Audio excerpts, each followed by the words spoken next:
Hi, this is Andy Sneap from Hell. I'm here at Team Rock in London. And this is Bill Steer from Carcass. Yeah. Also at Team Rock in London. Strangely enough. Strangely enough, yeah.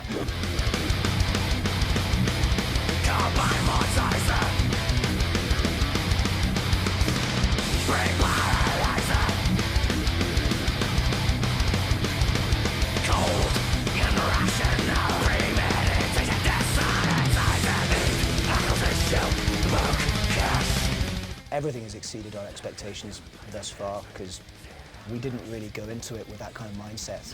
We started writing material just to see if we could, really. I think Jeff and myself were confident that we could deliver a Carcass album, but you don't really know until you get stuck into it.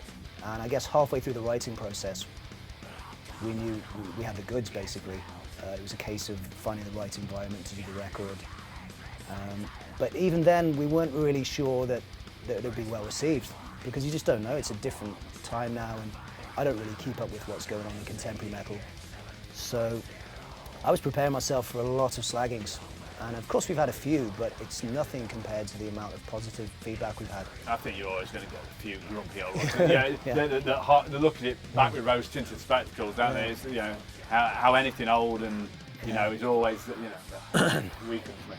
Well, yeah, and also I think the thing is with a record like Heartwork, it had time to become a classic, because it certainly wasn't considered that at the time. It didn't do particularly well when we released it, but you know, with the advantage of 15, 20 years for it to settle, it's found its place. So we knew this record wasn't going to come out and be an instant classic, because very few records are. The thing is as well, if you were going to make Heartworks today, if you'd written those songs, you'd approach the whole thing differently anyway now. We'd have to, there'd be no choice. Yeah, yeah.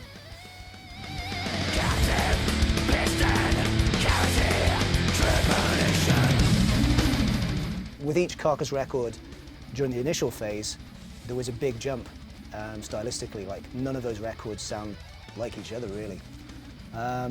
It's hard to be, what's the word, unbiased, really, but like, I've been told by loads of people that it sounds reminiscent of the sort of period in the middle, like the third and fourth records that we did.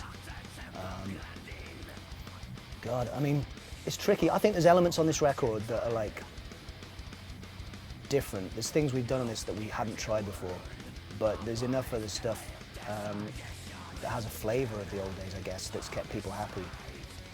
It's always a tricky one if you're trying to move forward with your band and write new material and get it accepted. But we've already been out and played 3 of these tracks live quite a bit now, and we were expecting maybe a drop in energy from the audience during those songs, but it just didn't happen. So yeah, it's been great so far.